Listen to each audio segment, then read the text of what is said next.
Welcome to the Israel Bible Podcast. My name is Cindy Parker. I am an author, a speaker, and the professor of Holy Land Studies at the Israel Bible Center. I am passionate about reading the Bible in the physical, historical, and cultural context of its day. But what I really like doing is having geeky conversations with people about all kinds of things. In this podcast, I'd like to invite you to join me as I sit down each week with other faculty members of IBC to discover new aspects of the Bible. These are some of my favorite dialogues because as a modern audience reading an ancient text, we know that the Bible does not need to be rewritten, but it needs to be reread. Today, we have the pleasure of learning from Dr. Mark Nanos. He is a lecturer at the University of Kansas and is often described as a Jewish historian with a research focus on the Apostle Paul. He is also known in the IBC circle as being the very first professor to make an appearance in the Roundtable Talk series. And this was way back when Dr. Ellie was the host. That talk is titled Paul Within Judaism, and you can find it under the Roundtable Talk menu on our website, israelbiblecenter.com. It is such a pleasure to have Dr. Nanos back with us for his second conversation with IBC and the first one with Dr. Yeshaya Gruber, who you all know is now the host of the Roundtable Talks. We will get to the topic of the conversation, which is Paul's use of the phrase works of the law. But I think it's really valuable to start with a clarification. What does Judaism mean in the first century? This is especially important because of how Paul is going to end up talking about it.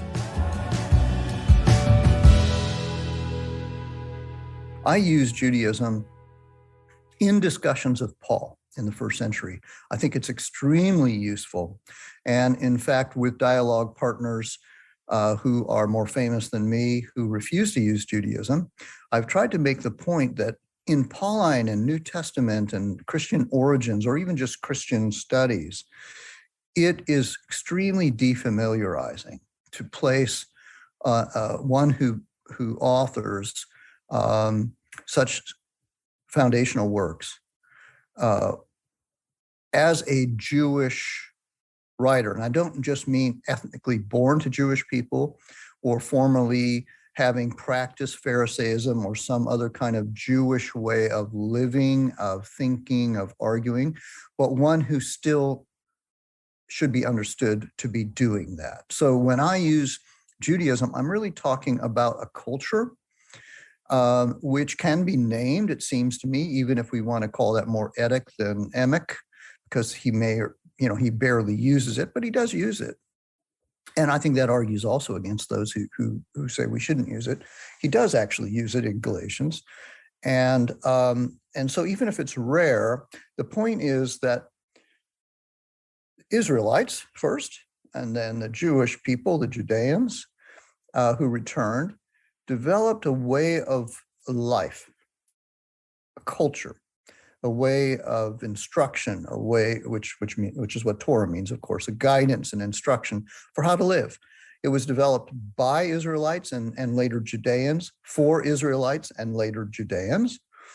And the issue in the New Testament texts, especially Paul's, is how should non-Jews, non-Judeans, those from other people groups who become part of communities that practice a Jewish way of life, how do they fit in? Do they need to become Jews or Judeans themselves? Those people practice a culture, right? So if you go to a Catholic culture, even in a non-Catholic larger culture, but certainly in a very Catholic culture, say Italy or Poland or somewhere, you as a guest would be expected to perform in certain ways that culture expects of you as a guest. And if you really wanted to become representative of that group, then you understand that in addition to the cultural activities, what I would call Judaism, Catholicism in the analogy, then you would be expected to do something more than simply practice those cultural ways of living. And so it's useful to distinguish Paul within Judaism because it also leads to a sharp differentiation between practicing the culture Jews developed for themselves when you're not a Jew, which is the case in the early movement of those who were bringing the message of Jesus as Messiah outside of just Jewish people, and therefore integrating them into a Jewish way of life. And other Jewish groups were already doing this, independent of the Jesus question. So if you're talking about them, it's one thing, and actually this is important, a really important point for what I think is still not very clear to most people. It's one thing to talk about them being incorporated into Judaism, that is, into a culture, into a way of living, a way of thinking, a way of arguing, a way of reasoning, a way of seeing the world, a way of behaving, and becoming religio-ethnically identified as Jews. And of course, the adjective Jewish is slippery in this way because it can describe the culture, but we often use it in a noun function to describe ethnic people. And so that creates confusion. So what I like about talking about Judaism is Paul was actually, I believe, not only practicing, but promoting Judaism for non-Jews. What he was against was non-Jews becoming Jews. So that created the problems that his letters, to a large part, certainly Galatians and Romans, are trying to address or redress so that people understand the differences and all the problems this has created for them and how they can or cannot solve those problems as Paul sees it. This is a great point, and I'm both curious about how his example landed with you and also interested in what you think. If you've been around IBC for very long, my guess is you have heard some of the other faculty members talk about it. This is part of the complication in understanding Paul's writings. So take any of our courses on the Jewish context of Paul and the epistles, especially Galatians and Romans. We have courses on both of them, and you will run into this very point. In this roundtable talk, Dr. Yeshaya Gruber brings up a great point of clarification. That is how we view Judaism today as more of a religious formation. I mean, yes, you can be born into it or you can convert, but that overall view of the religious formation bit is something different from what Dr. Nanos is actually saying. The concept of religion, if we don't discuss it at all, for most people is assumed to be something separatable from other aspects of life. Because, I mean, you do or don't go to church or synagogue, or and you can change your religions in a way that doesn't necessarily change anything else. You have the same address, you have the same job, your family's more or less the same. That's not the case in antiquity. When we're talking about, there is religion, that if we want to define it as something, meaning there is a sense that there are gods. There are powers that are beyond, that cannot be seen, that are beyond what we might call the physically manifest. And almost all peoples in antiquity, certainly the elites that we can read, believed in such powers and argued about them. And they were normally associated with each people group. And someone like the Romans and the Greeks before them, Alexander's project to some degree, was aggregating these various peoples and therefore their gods. And so we can talk about religion in this sense because the Jewish people were recognized in a religious sort of way to be different. They're still humans, they still have flesh, they still eat, all this, but they have a strange view of the religious landscape in that they only think one God should get their attention, even though they recognize other people have other gods. They should not, for example, if a woman is infertile and wants to have babies, normally in that period in the Greek Roman world, if there's some other god that might help you, well, why wouldn't you avail yourself of that? And the Israelite and Judean prescription is that you must not. To do so would offend your own tribal god in a way that other tribal gods maybe allow for. So in that sense, we can speak about religion. And what was happening was a really strange thing. And you can read this. I have an article prior to this about how Josephus describes a Parthian king, Izates, who was faced with sort of this, Josephus's description, which is a little after Paul, but he's describing an event that took place during Paul's writing period.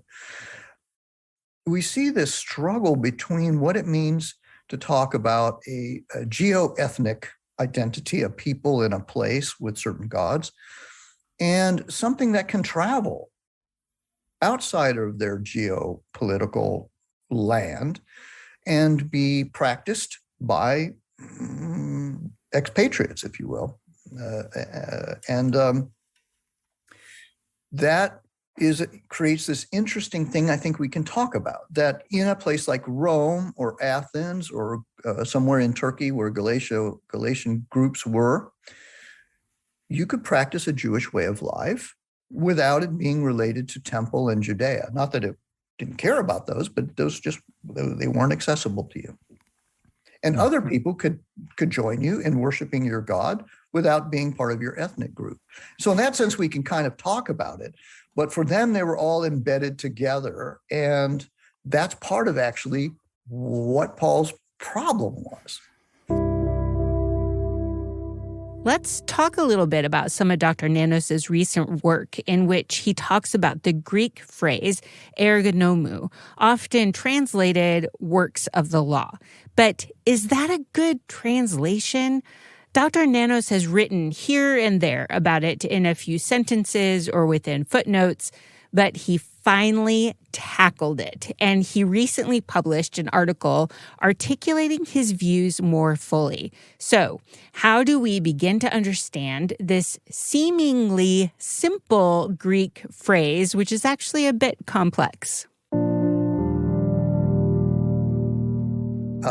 In a way, I've been working, it's been a working kind of, if you will, hypothesis that I've been carrying for a long time.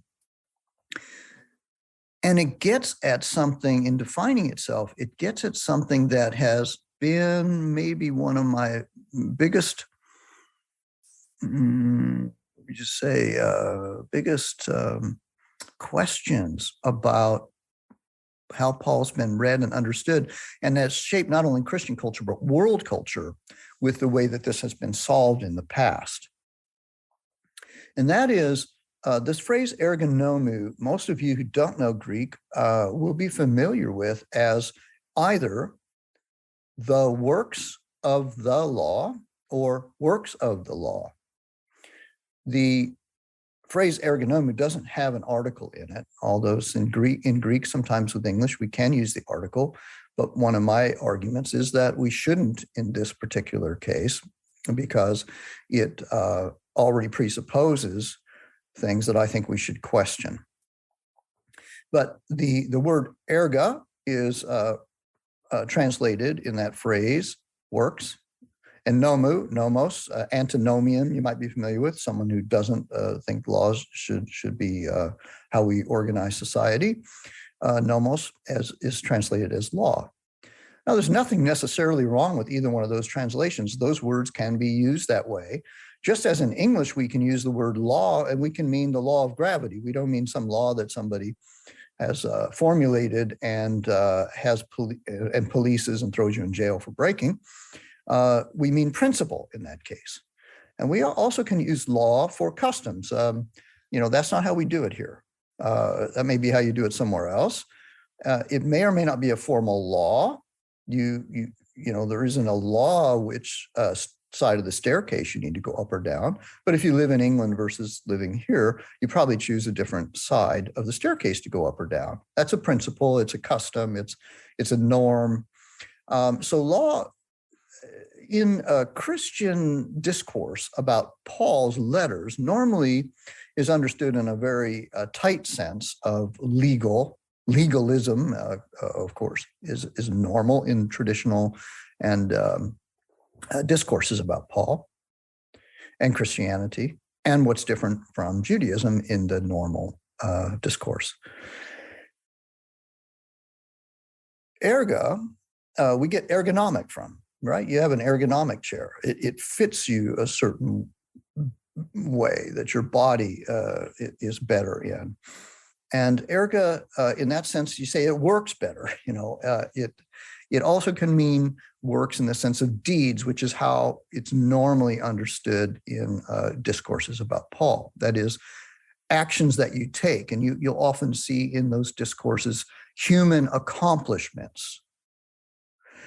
And all of this feeds towards, because Paul uses this phrase ergonomic in tension with pistis, or pistis as the Latin pronunciation goes, which is the Greek word normally translated in the traditional views as faith, but better translated and used really in the first century Greeks, mostly in a much more than just assent to something, as in believe something, but to be loyal to something, to be committed to something, to be faithful would be, if you want to stay with faith. Sort of a phrase like, even the demons believe in God, but they don't obey God. They're not loyal to God. And that's the distinction that pistis normally means loyal to. You've signed up with, you're in a relationship with. And you believe there's a lot of pretty women, but you're hopefully loyal to the one that you got married to and have a contractual relationship with. That's the difference. That's the one you believe in. That's the one that you have pistis for.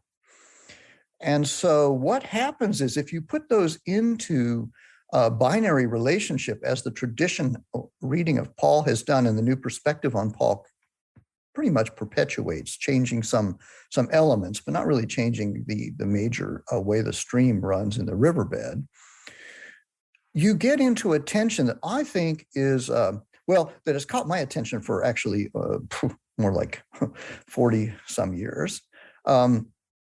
Before I was writing about this, it struck me as odd that a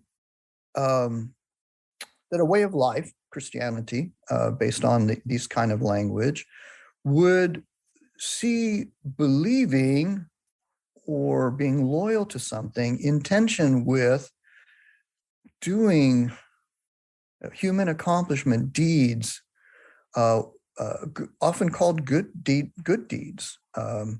And in the tradition, there have been arguments all the way back to the very earliest Catholics, pre-medieval even, and early medieval like Augustine and Jerome and all, arguments about whether this means just Jewish laws or commandments in the sense of ritual behavior, like Sabbaths, circumcision, certain ways of eating, which are considered ritual behavior versus moral behavior, which some early Catholics thought it was more moral behavior, not just ceremonial behavior, although they could be inconsistent in what they argued for.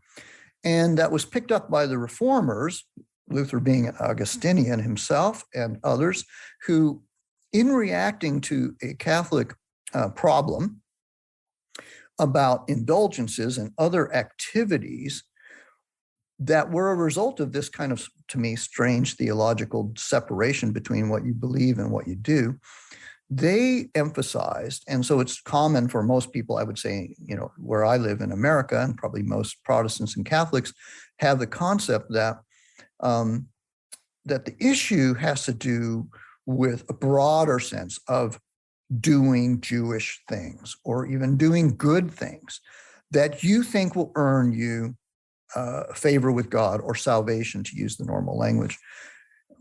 That was strange to me, not only because that's not something that made any sense of Judaism of Paul's time, or of Greeks or Romans or anybody else that I was reading in college and since, that anybody was doing that. And to put that in a sort of a modern sense, if you're I occasionally am flipping channels, especially if I'm not in my home city, trying to find some jazz or classical or pop that I like. And I'll happen on a preacher channel, a religious channel. And I can't tell you, this doesn't happen to me very often, but I tell you what does happen often, almost every time. What they're saying to their listener is, it's not about doing good deeds. It's not about works. It's not trying to please God. It's about just trusting God, believing God. And I'm like, do you think the guy in the car next to me is thinking right now, I wonder what I could do to win God's favor and win my way to heaven? Secondly, if they were, do you really conceptualize God as not liking that? That's somehow a negative thing? I mean, the alternative is that they don't care what God wants, or that they are against what God wants. Any parent, any concept of a parent and a child that doesn't involve wanting the child to want what the parents wants them to want and taking the initiative and making the effort to do the good thing, no parent sees that as negative, as somehow casting a shadow on the parent's sovereignty, so to speak, or the parent's contribution to the child's well-being. It's like an insult to God in this language. And it makes no sense to me. I just don't understand it. But it is, why do I articulate this so long? Because it is deeply bound up with the way that ergonomic, works of the law, is put in tension with faith. And that's at the popular level. You don't have to be a Christian or a Jew or anybody who studies this stuff to recognize. And it's affected Western culture in deep, deep ways. So we have this divide between what people subscribe to or say they subscribe to and what our last president was a perfect example of this, and the culture around that, which just baffled many of us that this could be okay. I mean, to subscribe to Jesus and to not pay any attention to the values of humility and concern for the other above concern for self. It's all about my rights and things. These are the kinds of implications, I think, that come out of this theological decisions that have been made for millennia now. And there is an important part in here about pointing out the very long cultural separation of what one believes and what one does. And I don't know if you agree, but a large part of Western Christianity has grabbed onto just believe in God and have faith. You don't have to do anything. Now, usually I think people mean by that there's no way to earn salvation. But sometimes that translates into how much, if at all, the person's faith actually changes how they behave. So this ergonomu is an important phrase, and we had a nice introduction to it this week. Next week, we will hear about how Dr. Nanos proposes a new translation. If you are looking for a place to explore new aspects like this one on how to read the Bible in a new and different way, join us at IBC. You have access to an amazing amount of courses, and you can earn credit towards Israel Bible Center certificate program in Jewish context and culture.